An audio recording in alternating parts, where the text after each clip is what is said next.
ሰመር ሪቴንሽን ከወሲብ መታቀብ ወይም የዘር ፈሳሽን በውስጣችን የማቆየት ጥበብ።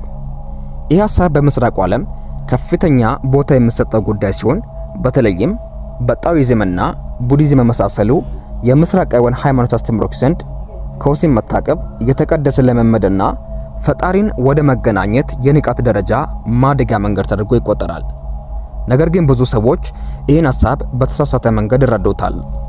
ሰመር ሪቴንሽን ማለት ፈጽሞ ወሲብን አለማድረግ ወይም አለማግባት ማለት ሳይሆን በሰውነታችን ውስጥ በተፈጥሮ የተሰጠንን ሴክሹዋል ኤነርጂን ከአላግባብ ወሲባዊ ግንኙነቶች ራሳችንን በመቆጠብና የዘር ፈሳሻችንን በውስጣችን በማቆየት ወደ አካላዊ ጥንካሬ፣ መንፈሳዊ ንቃትና ወደ አእምሮአዊ እድገት የመቀየር ጥበብ ነው። በታሪክ ውስጥ በፈጠራ ስራቸው ስማቸው ጎልቶ የሚጠራው እንደ ሊዮናርዶ ዳቪንቺ የመሳሰሉ የጥበብ ተምሳሌቶችና እንደ ኒኮላ ቴስላ ያሉ የሳይንስ ጠበብቶች ራሳቸውን ከወሲባዊ እንቅስቃሴ በመቆጠብ የዘር ፈሳሽን በውስጥ በማቆየት የሚፈጠረውን ኃይል ዓለም ዛሬ የምትደነቅባቸውን የፈጠራ ስራዎችን ለመስራት ተጠቅመውበታል። በዚህ ቪዲዮ የዘር ፈሳሽን በውስጥ በማቆየት የሚፈጠሩ 3 አይነት ለውጦችን እንመለከታለን። እስከ ቪዲዮ ፍጻሜ አብራችሁን ቆዩ። አንደኛ፣ አካላዊ ጥንካሬ። ከወሲብ በመታቀብና የዘር ፈሳሻችንን በውስጣችን በማቆየት ከምናገኛቸው ጥቅሞች ውስጥ አንዱ አካላዊ ለውጥ ነው። ለምሳሌ የኃይል መጨመርና የቴስቶስትሮን መጠን ከፍ ማለት በዋናነት የሚጠቀሱ ለውጦች ናቸው። እነዚህ አካላዊ ለውጦች የሚፈጠሩት የዘር ፈሳሻችን ለሰውነታችን ግንባታ ግብዓት ወሳኝ ሆኑ እንደ አይረንና ዚንክ የመሳሰሉ ቅመሞችን በውስጡ ስለያዘ ነው። ታዋቂው ቦክሰኛ መሐመድ አሊ ለግጥሚያ ሲዘጋጅ ለሳምንታት ከወሲብ ይታቀብ እንደነበር ይናገራል። ልምምዱም ለውድድሩ ልዩ መንፈሳዊና አካላዊ ጥንካሬን ያላበሰው እንደነበር ተናግረዋል። ዛሬ ላይ ግን ሲስተሙ በተደጋጋሚ ወሲብን መፈጸም ልዩ የጤና ጥቅም እንዳለው ያስተምረናል። በእርግጥ የወሲብ ግንኙነት የሰውን ዘር በዚህ ምድር ላይ የምናስቀጥልበት ብቸኛ መንገድ ቢሆንም ከስርዓቱ ፈቀቅ ካለ ግን ብዙ የሚያሳጣ ነገር ይኖራል። ከወሲብ እንቅስቃሴ ራሳችሁን ገደባችሁ በቆያችሁ ልክ በሰውነታችሁ ላይ ከተለምዶ ለየት ያሉ ለውጦችን ማየት ትጀምራላችሁ።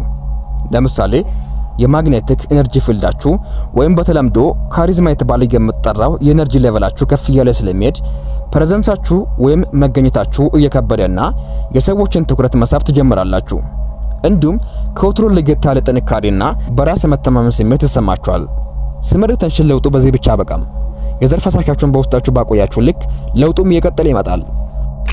ሁለተኛ፣ መንፈሳዊ ንቃት። ከዛሬ ብዙ ሺህ ዓመታት በፊት በመንፈሳዊ ጥንካሬያቸው ስማቸው በሃይማኖት መጻሕፍት ላይ ተጽፈው የምናገኛቸው ሰዎች ወደ ሃይ ኮንሺየስ ሌቨል ወይም ፈጣሪን ወደ መገናኘት ንቃተ ህሊና ለመግባት ሲፈልጉ ከሚያደርጉ ነገሮች አንዱና ዋነኛው ከወሲብ መታቀብ ነበር። ሰመር ሪቴንሽን ወይም ከወሲብ መታቀብ ተራ ልምምድ አይደለም። የተፈጥሮን ህግና ባዮሎጂካል ግፊትን የመቃወም ስራ ስለሆነ ጥንካሬን ይጠይቃል። ማንም ሰው ከመሬት ተነስቶ የሰመር ሪቴንሽን ልምምድን በቀላሉ ፕራክቲስ ማድረግ አይችልም። በተለይም በወሲብ ልምምድ ውስጥ የቆዩ ሰዎች ይህ ልምምድ ማድረግ ወይም ደግሞ ሰመር ሪቴንሽንን መከተል ከፍተኛ ትጋትና ቆራጥነትን ይጠይቃል። ምስራቃውያን በተለይ የጣኦይዝም እምነት ተከታዮች ከወሲብ የመታቀብ ስርዓትን ጅንግ እያሉ የሚጠሩ ሲሆን ወደ ከፍተኛ መንፈሳዊ መገለጥና ወደ መለኮታዊ ንቃት ደረጃ ለማደግ ይጠቀሙበታል። መንፈሳዊ ማንነታችን ከስጋዊ ማንነታችን የበለጠ ጠንካራና ንቁ ነው። ነገር ግን እኛ በስጋዊ ማንነታችን ስጋን ለማስደሰት በምናደርጋቸው ነገሮች መንፈሳዊ ማንነታችንን እየገደብን እንኖራለን።